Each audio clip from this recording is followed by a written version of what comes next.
거룩한 주일입니다. 가정에서 예배드리는 분들과 또 예배당에서 예배드리는 모든 분들을 환영합니다. 이제 좀 시간이 지나면 저희가 조심하면서도 조금 더 모을 수 있는 그런 환경이 되지 않을까 그렇게 생각을 합니다. 주님의 은혜와 도우심을 구하면서 오늘도 주님 앞에, 주님의 존전 앞에 나아가기를 원합니다. 제가 기도함으로 시작합니다. 하나님 감사합니다. 우리에게 주신 지난 2달 동안의 시간들이 때로는 어렵고 때로는 힘이 들지만 주님의 도우심으로 여기까지 오게 하신 것을 감사합니다. 오늘도 주님 앞에 거룩한 예배를 드립니다. 예배를 받으시고 흠양하시고 축복하여 주시옵소서. 예수님 이름으로 기도하옵나이다. 아멘. 다 같이 64장 찬송하겠습니다.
중보기도하는 시간입니다. 중보기도 제목에 늘 있던 것처럼 코로나 바이러스의 사태가 진정되기를 위해서 기도해 주시고 또 모든 나라와 민족 가운데 우리 하나님께서 강하게 역사하셔서 은혜의 기회, 회개의 기회, 돌아올 수 있는 기회, 또 주님을 찾는 기회가 되게 해달라고 기도하시기를 원합니다. 또한 약한 분들을 위해서 기도해 주시고 우리 하나님께서 계속 선교사님들의 사역을 지켜달라고 통성으로 조용한 목소리로 그러나 우리 주님께 나아가며 기도하도록 하겠습니다. 하나님 감사합니다.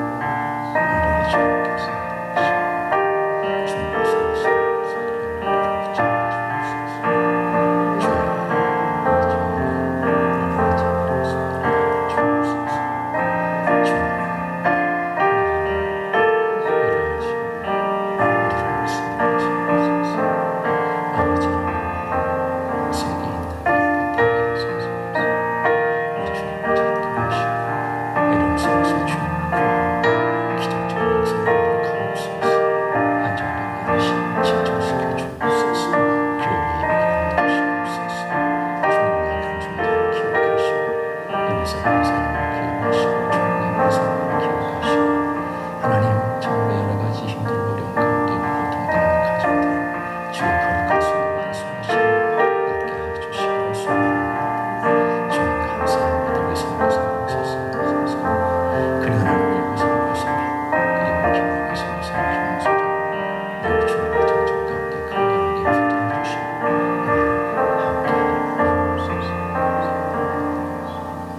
모든 기도의 제목을 사랑이 많으신 예수님의 이름으로 기도하옵나이다. 아멘. 우리의 신앙을 사도신경으로 고백하겠습니다. 전능하사 천지를 만드신 하나님 아버지를 내가 믿사오며 그 외아들 우리 주 예수 그리스도를 믿사오니 이는 성령으로 잉태하사 동정녀 마리아에게 나시고 본디오 빌라도에게 고난을 받으사 십자가에 못 박혀 죽으시고 장사한 지 사흘 만에 죽은 자 가운데서 다시 살아나시며 하늘에 오르사 전능하신 하나님 우편에 앉아 계시다가 저리로서 산자와 죽은 자를 심판하러 오시리라. 성령을 믿사오며 거룩한 공예와 성도가 서로 교통하는 것과 죄를 사하여 주시는 것과 몸이 다시 사는 것과 영원히 사는 것을 믿사옵나이다. 아멘. 다 같이 일어나셔서 50장 찬송하심으로 우리 주님께 봉헌하도록 하겠습니다.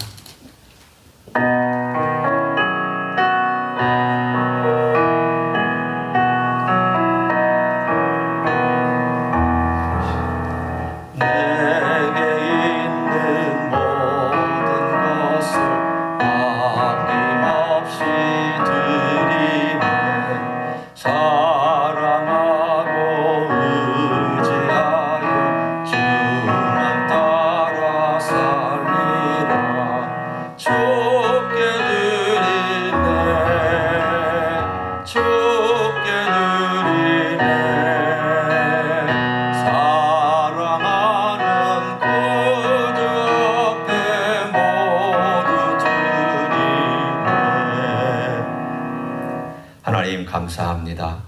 오늘도 하나님 아버지 앞에 우리의 예물을 드리며 우리의 몸과 마음과 또 모든 것을 주님께 드립니다. 주님 인도하시는 가운데 축복해 주셨고 우리에게 생명을 주셨으며 먹을 것 입을 것 주신 것 감사합니다. 오늘도 하나님 아버지 가정에서 그리고 교회에서 이렇게 주님께 우리의 예물을 드리는 것은 주님이 우리의 주관자이시기 때문입니다. 생명의 주인이시기 때문입니다. 공급자이시기 때문입니다. 주님께 모든 걸 맡기며 주님께 올려드립니다. 받으시고 흠양하시옵소서. 사랑하는 가족들 축복해 주시고 건강으로 함께하여 주시옵소서. 예수님 이름으로 기도하옵나이다. 아멘. 앉으시겠습니다. 광고 말씀 드립니다. 가정과 교회에서 예배를 드리시는 모든 분들 계속해서 환영하고 축복합니다. 특별히 오늘부터는 저희가 1부 9시와 2부 11시 예배 나누어 드립니다. 제한된 숫자를 아직은 우리가 지켜야 되지만 10명 미만으로 9시 그리고 또 2부에 11시 이렇게 드립니다. 아직 익숙하지 않으시겠지만 그러나 또 이런 제한된 환경 속에서 지정된 자리에 앉아서 저희가 예배를 드리다 보면 언젠가 이 팬데믹 현상이 가라앉게 되고 또 좀 더 많은 숫자가 예배 드릴 수 있는 조건이 되지 않을까 그렇게 생각합니다. 조금만 더 인내하면서 기다려 주시기를 바랍니다. 아직 몸이 약하신 분들 또 연로하신 분들은 가정에서 11시 예배를 드리실 수 있습니다. 영상으로 예배를 드리시면서 우리 하나님께 계속해서 나아가기를 원합니다. 새벽기도 말씀 계속 드리면서 꾸준하게 영적인 삶 지속해 주시기를 바랍니다. 나머지 모든 부분들은 여러분이 광고를 참조하시고 또 계속해서 우리 성도들을 위해서 기도를 쉬지 아니하고 서로를 중보하며 나아가는 복된 하나님의 성도들이 되기를 원합니다. 함께 우리가 말씀을 나누면서 주님께 나아가기를 원합니다. 룻기 3장입니다.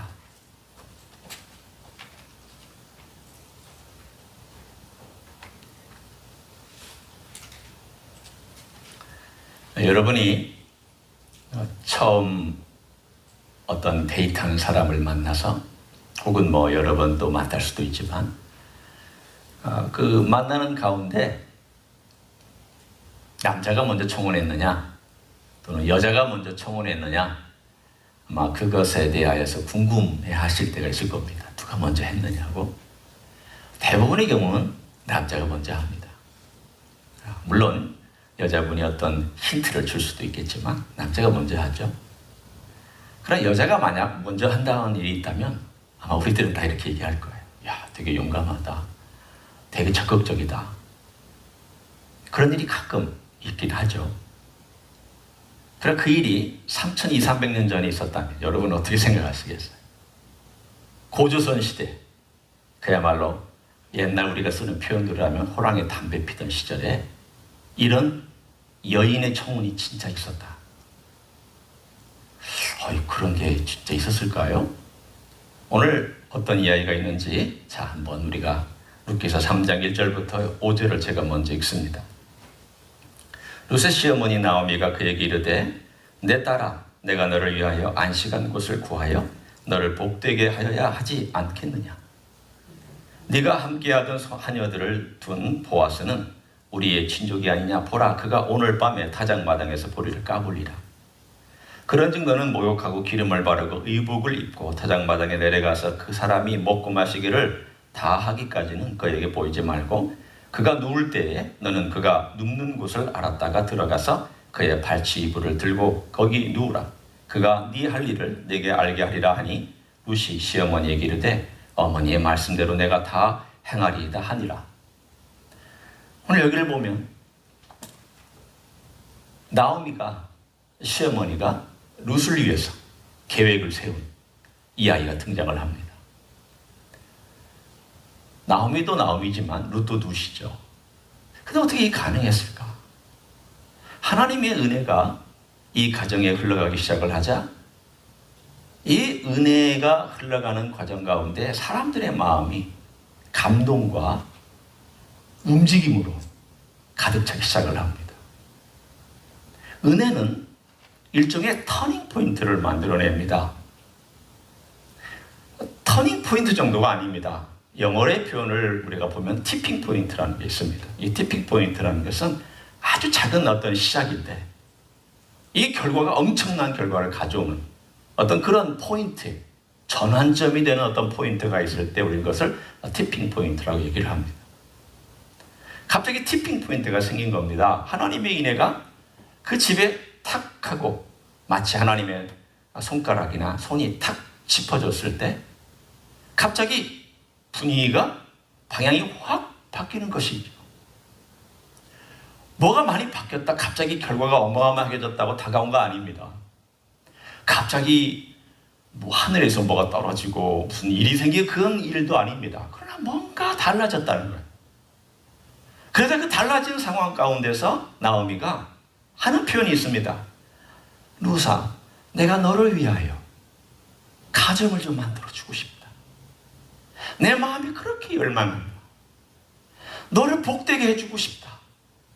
내가 너를 복되게 하지 아니하면 내 마음이 더 이상 어떻게 할 수가 없는 그런 지경이 있다. 그러면서 생각하고 어떻게 하면 내가 룻을 복되게 해줄 수 있을까? 내가 어떻게 하면 룻에게 가정을 만들어줄 수 있을까? 또 생각하고 그 열정과 생각과 계획과 그리고 하나님께 맡기는 어떤 믿음의 마음과 이런 모든 것들이 다 작동을 해서 오늘 본문 1절부터 5절까지 이야기가 나와 있습니다.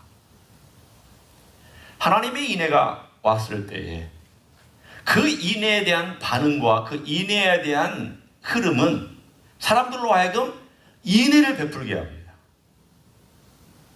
룻이 나오미에게 인애를 베풀었듯이 또 나오미는 룻에게 인애를 베푸는 이것을 우리는 은혜의 선기능이라고 얘기할 수 있습니다. 은혜를 받은 사람은 그런 멋진 선기능을 해나갑니다. 은혜는 뭔가 사람들로 하여금 은혜를 끼치게 만드는 활동을 하게 하고 행동을 하게 합니다. 그랬더니 룻이 다 행하겠습니다. 자, 그리고 나서 어떻게 행하였는지에 대한 자세한 내용이 6절부터 나옵니다. 들어보세요. 그가 타작마당으로 내려가서 시어머니의 명령대로 다 하니라. 보아스가 먹고 마시고 마음이 즐거워 가서 곡식단 더미의 끝에 눕는지라. 룻이 가만히 가서 그의 발치 이불을 들고 거기 누웠더라. 밤중에 그가 놀라 몸을 돌이켜본즉 한 여인이 자기 발치에 누워 있는지라. 이르되 네가 누구냐 하니 대답하되 나는 당신의 여종 룻이오니 당신이 옷자락을 펴 당신의 여종을 덮으소서 이는 당신이 기업을 물을 자가 됨이니이다 하니, 아주 스캔들이 될 만한 사건이 일어나고 있습니다. 여러분, 여기서 당신의 옷자락을 펴서 당신의 여정을 덮으소서, 이 말은 무슨 뜻일까요? 당신 마음대로 하라는 것이에요. 내 몸을 당신에게 드리니 당신이 마음대로 행하십시오. 그러니까 감히 상상할 수 없는 이야기가, 성경에 어떻게 이런 얘기가 나올까요? 이게 일종의 부드럽게 유화한 그런 표현이에요. 그렇지만 이건 정말 일종의 어떤 표현으로 보면은 아주 적나라한 표현입니다. 청혼도 이렇게 적극적인 대시를 할 수 없을 만큼의 대시를 한 것이죠. 룻이 그런 여인이기 때문에 그런 건가요? 아닙니다. 룻의 성격이 어떻다 저떻다를 떠나서 이 사건은 그 당시에 율법 안에 허용되는 범위이긴 하지만 흔하게 있는 일이 아닙니다. 왜냐하면 상대방이 어떤 반응을 보일지 모르는 상황 속에서 이렇게 행동했을 때에 이 여인은 잘못하면 스캔들의 주인공이 되고 사회적으로 매장당할 위험을 갖고 있습니다. 그런데 시어머니의 말을 따라서 그는 다 행합니다.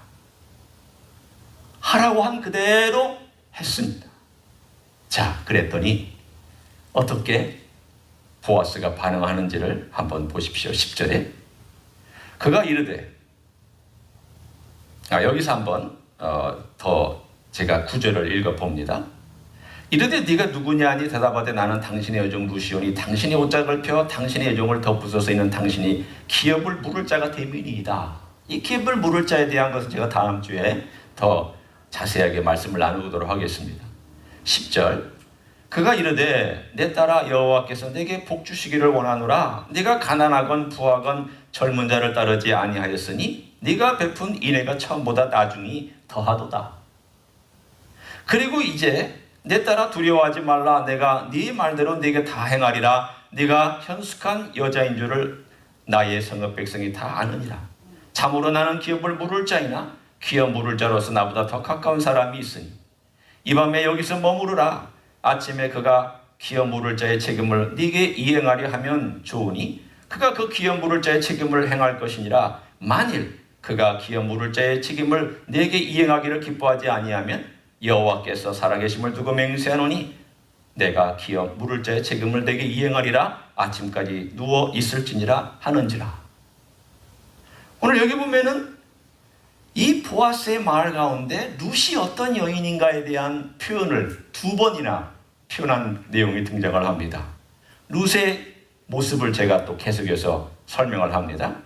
룻이 처음 인애가 어떤 인애며 나중 인애가 어떤 인애인지, 여러분은 처음 인애가 뭐지?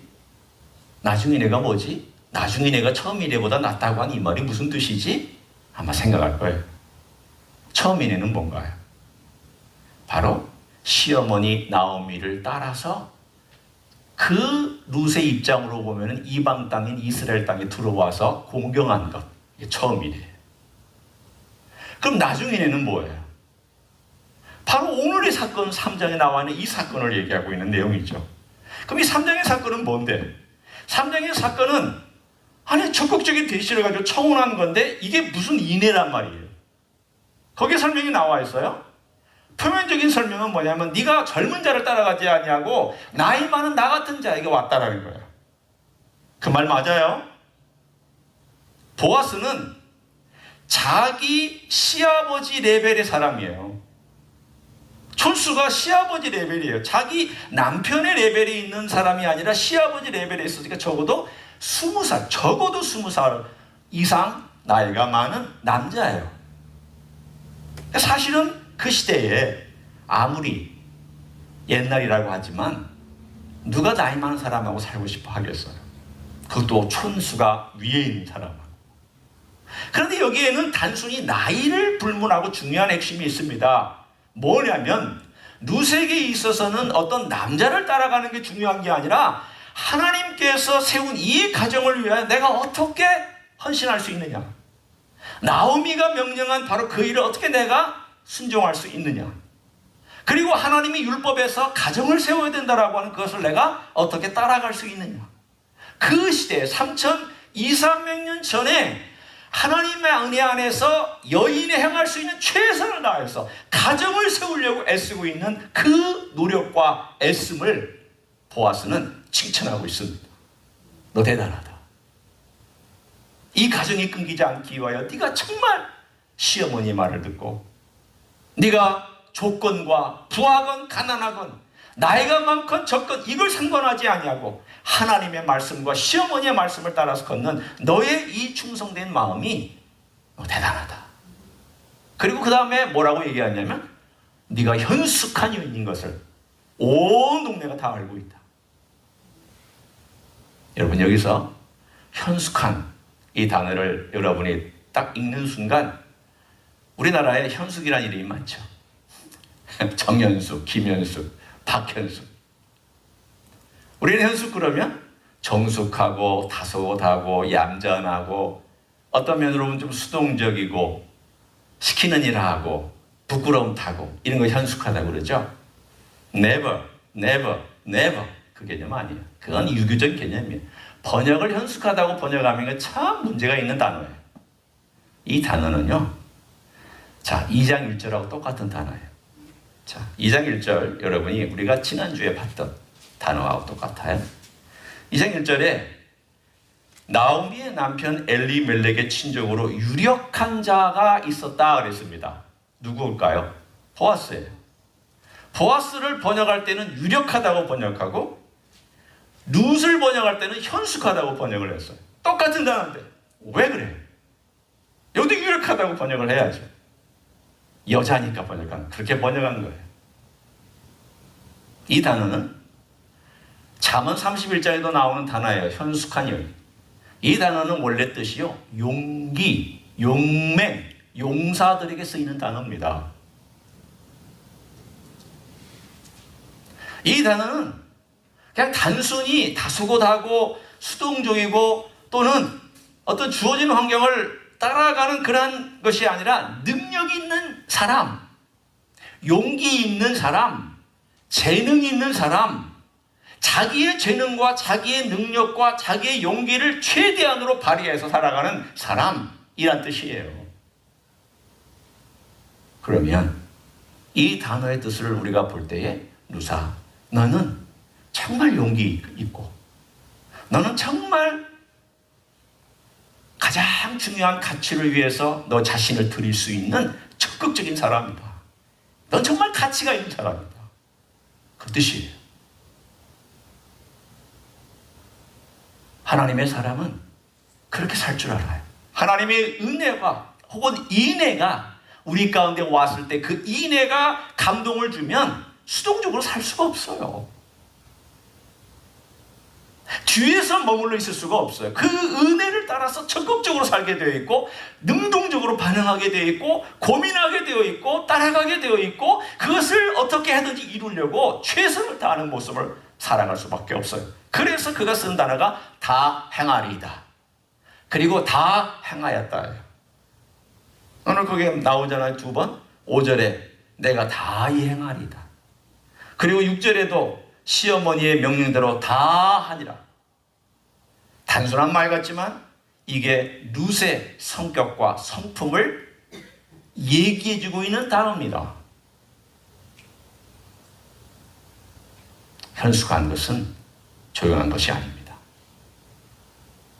하나님이 주신 기회, 하나님이 주신 능력, 하나님이 주신 말씀을 다 행하려고 애쓰고 최선을 다하는 적극적인 모습을 현숙하다라는 단어로 이해하셔야 됩니다. 세 번째, 보아스를 보십시오. 보아스가 이렇게 칭찬한 다음에 내가 너의 원하는 대로 11절을 보세요. 그리고 이제 내 딸아 두려워하지 말라. 내가 네 말대로 내게 다 행하리라. 보아스 또한 은혜를 아는 자로서 그 룻의 마음과 룻의 행동에 감동하여서 다 행하겠다고.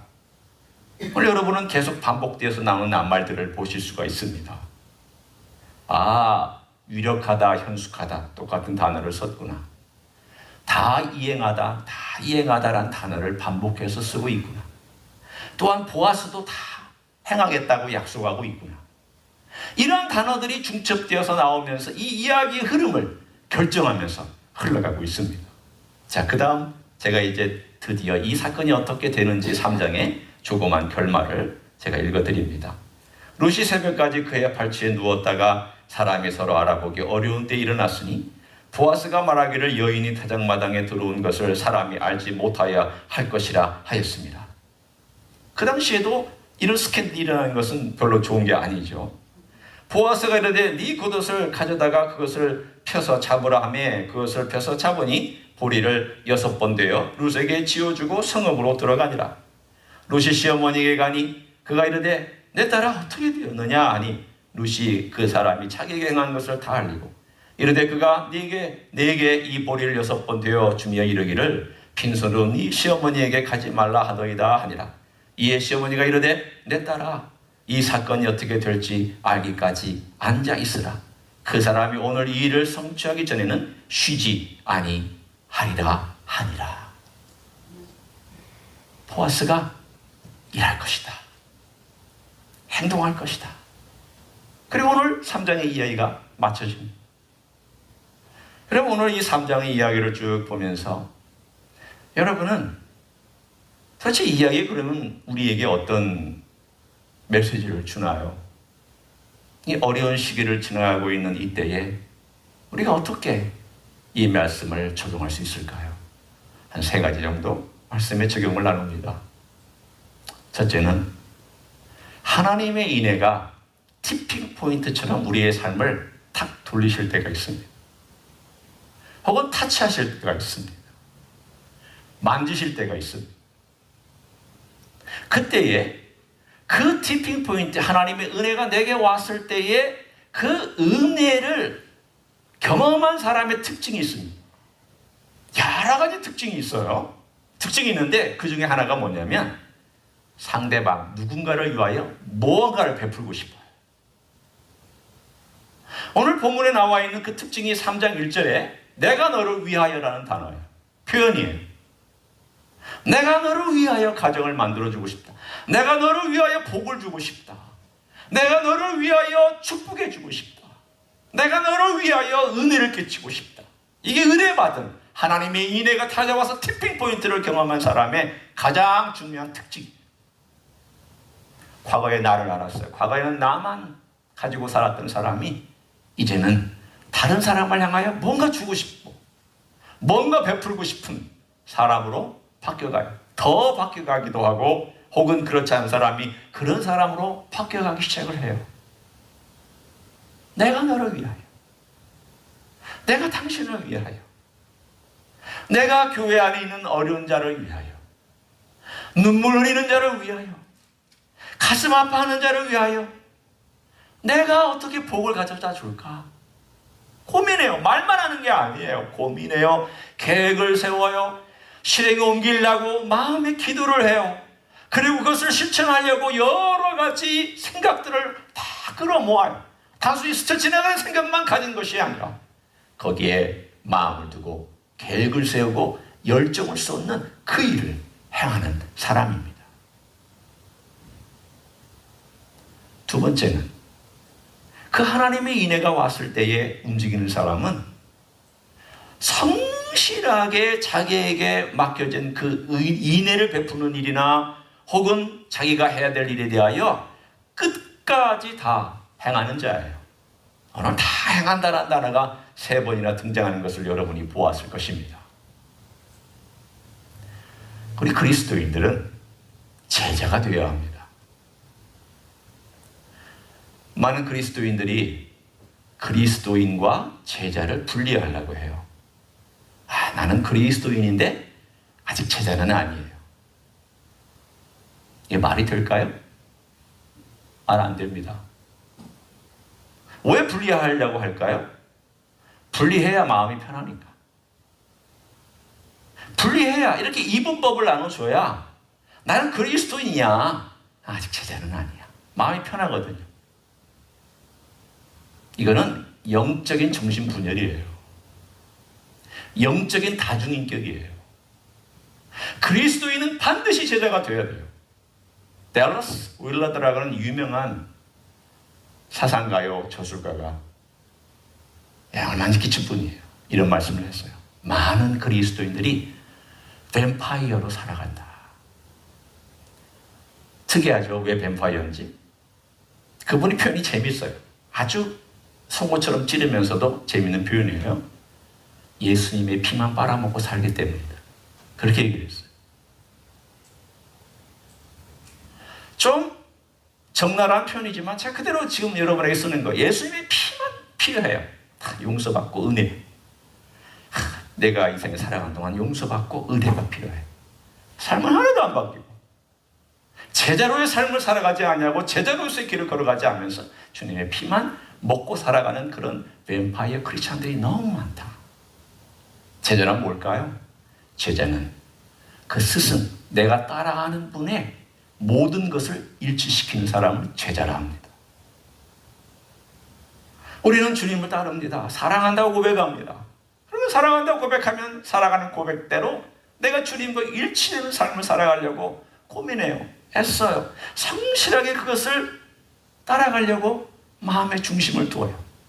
오늘 루시, 나오미가 그리고 보아스가 자기의 모든 성실함과 자기의 모든 에너지를 들여서 가장 중요한 인내를 실천하는 것을 최선을 다했던 것을 여러분이 들었습니다.